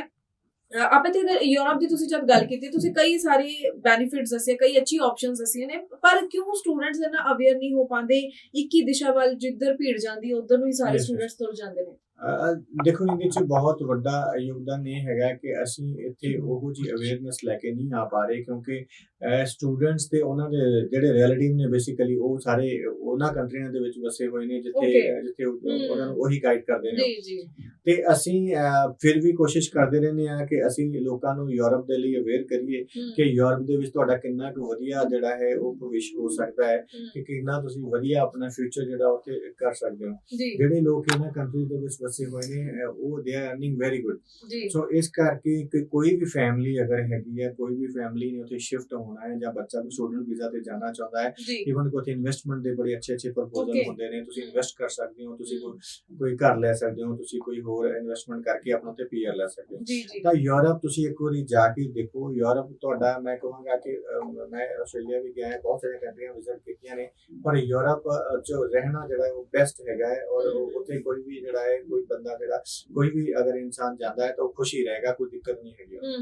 ਜੀ ਬਿਲਕੁਲ। ਤੇ ਆਪਾਂ ਹਰ ਤਰ੍ਹਾਂ ਦੀ ਆਪਸ਼ਨ ਤੁਹਾਡੇ ਨਾਲ ਅੱਜ ਜ਼ਰੂਰ ਡਿਸਕਸ ਕੀਤੀ ਹੈ। ਆਸਟ੍ਰੇਲੀਆ ਦੀ ਗੱਲ ਕੀਤੀ ਹੈ, ਯੂਕੇ ਦੀ ਗੱਲ ਕੀਤੀ ਹੈ, ਯੂਰਪ ਦੀ ਗੱਲ ਕੀਤੀ ਹੈ। ਸੋ ਤੁਸੀਂ ਜ਼ਰੂਰ ਇਹਨਾਂ ਸਾਰੀ ਆਪਸ਼ਨਸ ਨੂੰ ਧਿਆਨ ਨਾਲ ਸੁਣ ਕੇ ਇਹਨਾਂ ਦੇ ਉੱਪਰ ਡਿਸਕਸ਼ਨ ਆਪਣੇ ਘਰਦਿਆਂ ਨਾਲ ਵੀ ਕਰਿਆ ਕਰੋ ਤੇ ਅੱਗੋਂ ਚੰਗੇ ਕੰਸਲਟੈਂਟ ਦੀ ਸਲਾਹ ਦੇ ਨਾਲ ਅੱਗੇ ਜ਼ਰੂਰ ਵਧੋ। ਬਾਕੀ ਈਜ਼ੀਵੇ ਕੰਸਲਟੈਂਸੀ ਪ੍ਰਾਈਵੇਟ ਲਿਮਟਿਡ ਦਾ ਨੰਬਰ ਜੋ ਹੈ ਲਗਾਤਾਰ ਸਕਰੀਨ ਦੇ ਉੱਪਰ ਡਿਸਪਲੇ ਹੋ ਰਿਹਾ, ਤੁਸੀਂ ਇਸ ਉੱਪਰ ਕਾਲ ਕਰਕੇ ਹੋਰ ਜਾਣਕਾਰੀ ਜ਼ਰੂਰ ਲੈ ਸਕਦੇ ਹੋ। ਵਿਜ਼ਿਟ ਕਰਨਾ ਚਾਹੋ ਤਾਂ ਚੰਡੀਗੜ੍ਹ ਸੈਕਟਰ 17 ਵਿੱਚ ਇਹਨਾਂ ਦਾ ਹੈਡ ਆਫਿਸ ਹੈ, ਬਠਿੰਡਾ ਕੁਰੂਕਸ਼ੇਤਰਾ ਵਿੱਚ ਵੀ ਆਫਿਸ ਹੈ, ਗੁਰਦਾਸਪੁਰ ਜਲਦੀ ਓਪਨ ਹੋ ਰਿਹਾ। ਤੇ ਤੁਹਾਡਾ ਬਹੁਤ ਬਹੁਤ ਧੰਨਵਾਦ ਕਰਦੇ ਹਾਂ ਜੀ, ਤੁਸੀਂ ਸਾਰੀ ਜਾਣਕਾਰੀ ਸਾਡੇ ਦਰਸ਼ਕਾਂ ਨਾਲ ਸਾਂਝੀ ਕੀਤੀ ਹੈ। ਤੇ ਜਾਣ ਤੋਂ ਪਹਿਲਾਂ ਤੁਹਾਨੂੰ ਉਹਨਾਂ ਸਟੂਡੈਂਟਸ ਨਾਲ ਵੀ ਮਿਲਵਾਉਂਦੇ ਹਾਂ ਜਿਨ੍ਹਾਂ ਨੇ ਈਜ਼ੀਵੇ ਤੋਂ ਆਪਣੀ ਜੋ ਹੈ ਫਾਈਲ ਦੇ ਉੱਪਰ ਕੰਮ ਕਰਵਾਇਆ, ਇਹਨਾਂ ਦੀ ਗਾਈਡੈਂਸ ਦੇ ਨਾਲ ਅੱਗੇ ਚੱਲੇ ਨੇ ਤੇ ਸਕਸੈਸਫੁਲੀ ਇਹਨਾਂ ਦੇ ਸਟੱਡੀ ਵੀਜ਼ਾ ਲੱਗਿਆ। ਸੁਣੋ ਉਹਨਾਂ ਦੀ ਜ਼ੁਬਾਨੀ। I applied for UK visa from Easyway Consultancy in Chandigarh branch, and I got my visa within 5 days, and I am satisfied with the service they provided, and I highly recommended all the student that they should go for the Easyway Consultancy for their visa.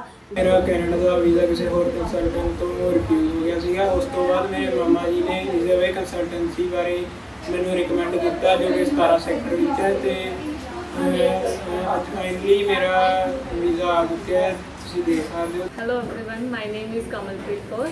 ਮੈਂ ਅੰਬਾਲਾ ਤੋਂ belong ਕਰਦੀ ਹਾਂ। ਮੈਂ ਆਪਣੀ graduation 2014 ਵਿੱਚ complete ਕੀਤੀ ਹੈ ਤੇ ਮੈਂ ਆਪਣੀ ਫਾਈਲ ਜੋ ਯੂਕੇ ਦੀ ਫਾਈਲ ਹੈ ਉਹ ਈਜ਼ੀਵੇ ਕੰਸਲਟੈਂਸੀ ਚੰਡੀਗੜ੍ਹ ਤੋਂ ਪ੍ਰੋਸੀਡ ਕੀਤੀ ਸੀ।